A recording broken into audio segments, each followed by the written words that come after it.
this one is quite a personal one, this.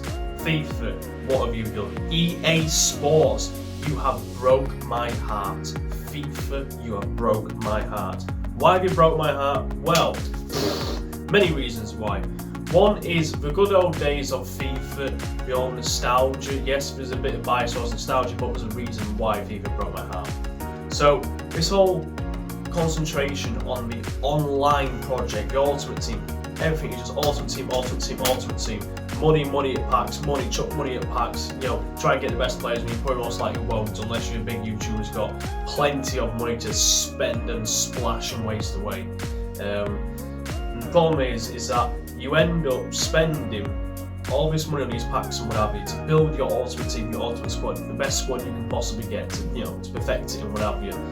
And then by the time you've reached that stage where you sorted with that squad, you've got it to, how you want it, it's perfect and what have you. Boom! The next FIFA comes out for a new year, and then you got to start from scratch and do it all over again.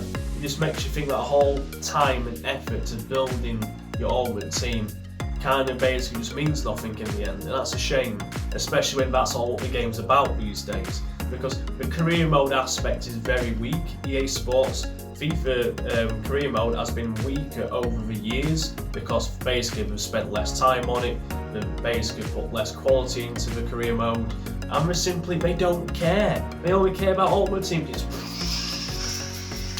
Pro Clubs.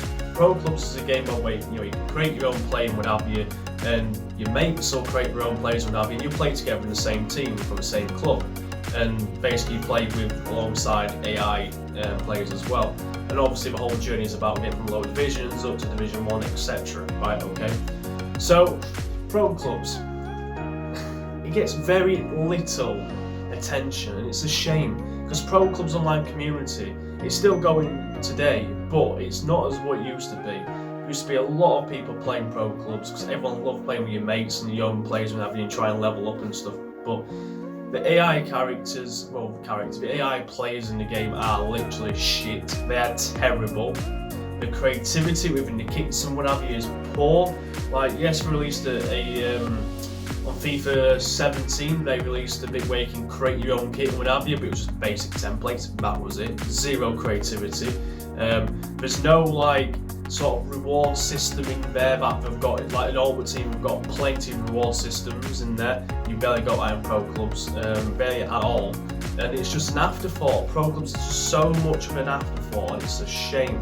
I spent many great days, unleashing great memories more or less every single time I played Pro Clubs. And it's a shame because it just became an afterthought. It just died. And now we just care about Ultimate Team, that's it. And it's the same thing with career mode as well. Career mode I've played throughout the years from the PS2 up to the PS3 and the PS4, etc. Career mode just becomes this blank, average, mediocre game mode. Like, it's basically half-arsed, and that's it. There's no real effort put into it. Other than, it's transfer deadline day, that's about it. And, you know what I mean? It sums up as well when they released a story type mode called The Journey. This was a player created by EA Sports called Alex Hunter, and it's basically his journey, to become, one of the top stars in the football world. And it's a shame because the thing is, it's such a nice concept, but they failed from day one because you couldn't allow the user to create your own player. That would be more meaningful if the user could create their own player and have their own journey. Secondly, that when you actually do play as this player, Alex Hunter, you play a couple of games, you get put out on loan. Fair enough, I understand that. But when you get put on loan, there is no story element to it whatsoever. It's just like you're on loan, you're playing the games, that's it. There's no interviews with Alex Hunter, there's no scenes where he's with his agent or with the club manager or whatever. There's none of that. No cutscenes whatsoever, very rarely, just maybe one, that's it.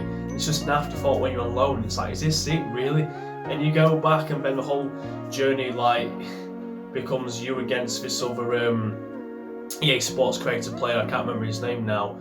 And even then the story is very weak. He updates you every now and again, maybe once every 2 months or once every 3 months throughout the season when you're playing in the journey mode. And it's just really poor. There could have been so much more with that.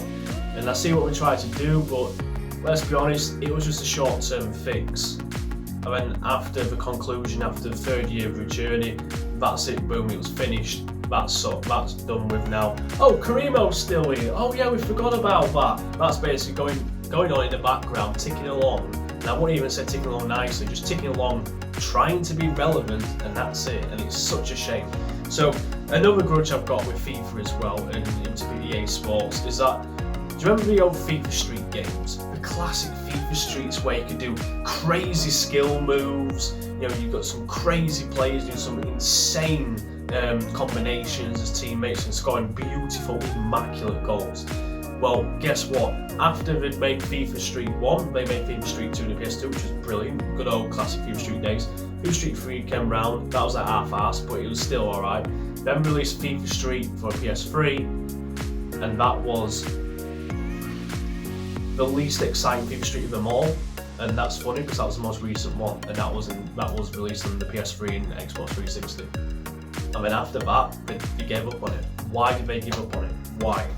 Such a shame, because we all want to focus on Ultimate Team, Ultimate Team, money.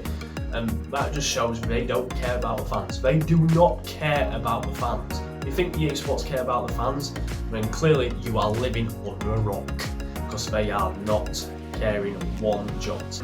Yes, I know, FIFA 21 brought out this thing called Volta Football, which is basically like their version of FIFA Street, and it's just nowhere near as good as the original FIFA Streets, and it's basically just an afterthought. It's a side mode, it's not even like one of the main parts of the game, and that just sums up where EA Sports loyalties lie, and where, you know, where their focus and concentration on the project, and where they care really, which is the money and all the team. It's a shame, and FIFA broke my heart, and it sums up when like less and less of my mates started playing it over years as it became more about Ultimate Team, and just basically the last ever FIFA that I played was FIFA 19, but the last ever FIFA that I played properly in terms of like the online elements and everything was FIFA 17. We're now in 2021. There you go. So yeah, there's my many reasons to why FIFA broke my heart. I hope you've enjoyed the video. I hope there's probably many reasons you might agree with me, you might disagree with me on some points. But anyways, it's always fascinating to touch on FIFA because it's quite a controversial game, as we all know. It's a popular game, still is a popular game, but there's a lot of people that I know that have also stopped playing it because of those reasons. It's Gavin Fable out.